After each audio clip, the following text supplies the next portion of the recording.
Welcome into Payoff Pitch, Action Network's MLB betting podcast. It is Monday, September 23rd. Brendan Glasheen, Sean Zerillo. This might be the fastest episode in Payoff Pitch history because we are going to keep this very quick. There's only 4 games in baseball. Quick side note or tease for tomorrow.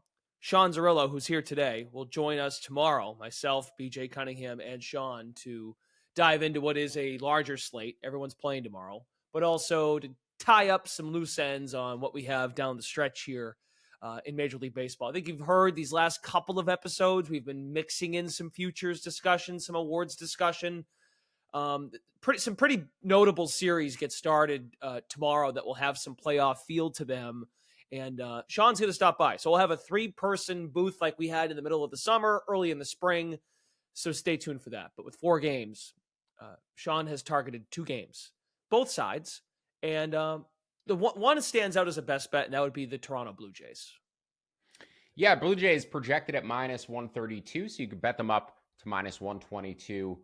Boston coming off of a doubleheader yesterday, but the Blue Jays did throw a bullpen game, so both teams did throw, a lot of pitches from their relief staffs. Now, Ryan Yarbrough ate up most of those for Toronto. Greg Weissert, really the only guy from the Red Sox who I would set as unavailable likely today because he's pitched 3 out of the past 4 days. But generally speaking, everybody else should be available. Now, both of these teams sort of, just playing out the stretch, getting to the end of the season, essentially out of the playoff hunt. But Tanner Houck, his numbers in the second half have dropped off dramatically. His previous high for career innings pitched last season at 106. This year, he's already up to 173.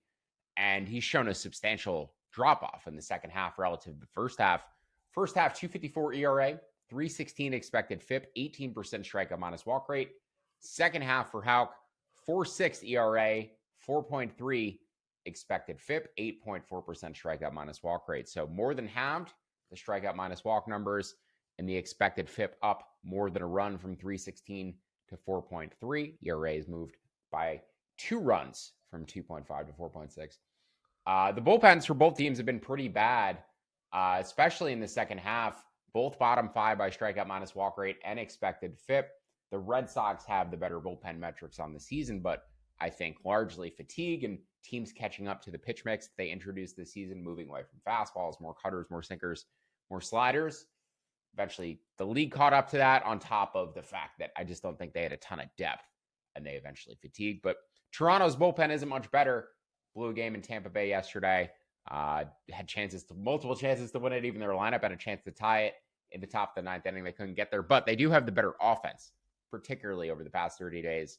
Toronto 11th in WRC+, Boston 28th. This Red Sox offense has really collapsed down the stretch here too, not just the bullpen.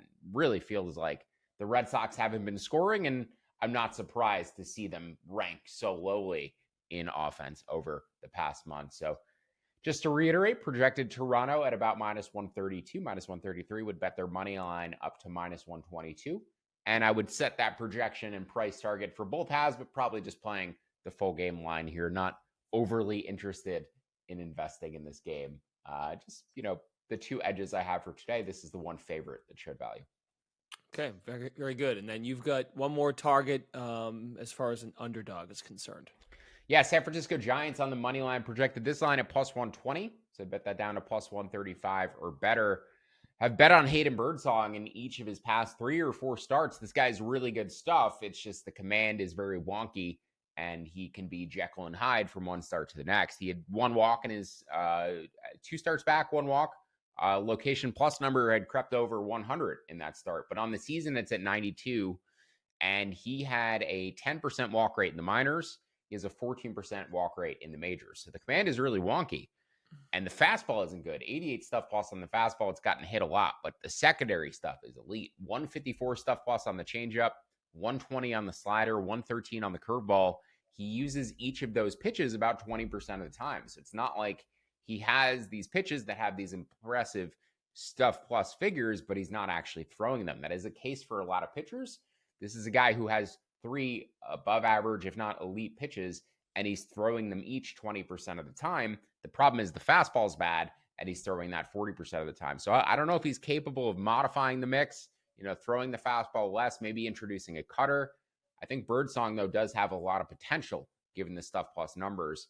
And then you look elsewhere in the matchup, the Giants have always been better against lefties than righties the entire season. They're set up to hit left-handed pitching with guys like Matt Chapman, Heliot Ramos in the middle of that order, but they struggle against right-handed pitching. They're 23rd against righties on the season, 13th against lefties. Now, post-trade deadline, they're basically a bottom 5 offense against both lefties and righties, but I still project them as a significantly better team against left-handed pitching. Looking at Eduardo Rodriguez, you can discount that 5.32 expected ERA on the season. He's been much better in his past 2 outings. I think he's finally starting to find his form after starting the season on the IL, dealing with shoulder issues.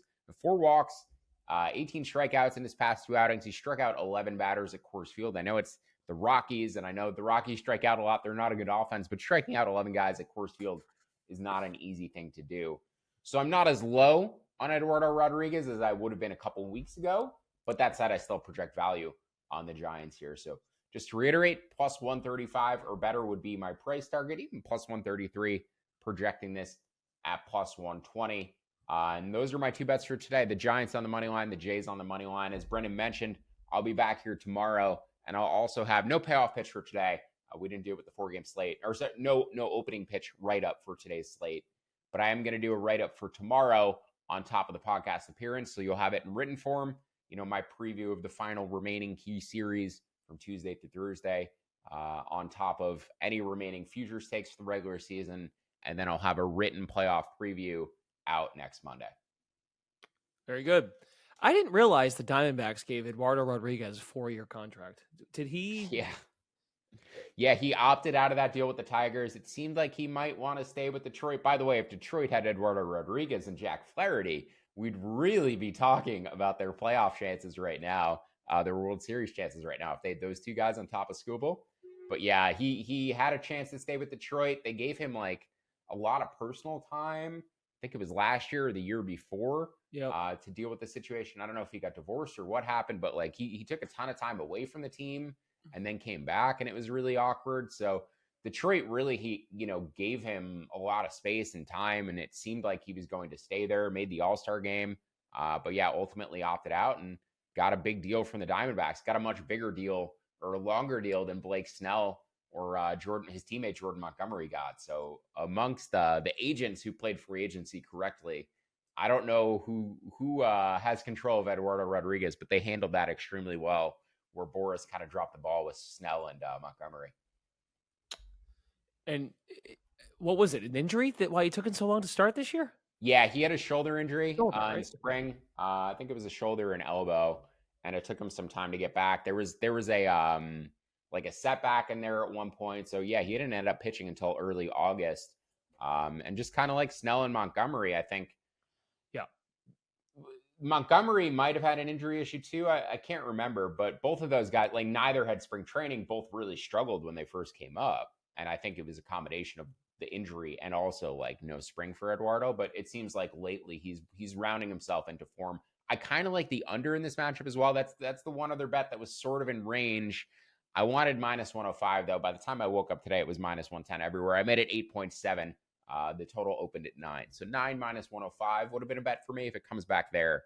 That's the other bet I would consider today on top of Toronto first 5, but probably just going to keep things simple and play both teams for the full game. Okay, excellent. Sorry, I mean, you teased your article, and I'm looking at Eduardo Rodriguez. Like, when did he go to Arizona? That's right. He had the issues with Detroit, and he signed a 4-year contract in December. Yeah. The agent did a good job there. The one agent you can give a win to for last offseason. Seriously, I mean, geez. All right, very good. I mean, Arizona. That's a nice pickup if he stays in form. Gene Matto. That's Eduardo's agent. So shout out to him. 30-year-old. No, Eduardo's 30. I thought it was saying his agent was 30. I was like, wow, 30-year-old agent getting it done. No, but Gene Matto, great job with your client, because that seems like the biggest win of last offseason. Yeah. All right, excellent. As Sean said, find him at Zerillo in the Action app and find his written content as well as Payoff Pitch. You can find his written content in the app, actionnetwork.com. Myself, BJ, and Sean come at you tomorrow for Tuesday, September 24th, full slate, and we'll mix in some other topics as we near October. Thanks for tuning in to Payoff Pitch, Action Network's MLB betting podcast. We'll talk to you again tomorrow. See ya.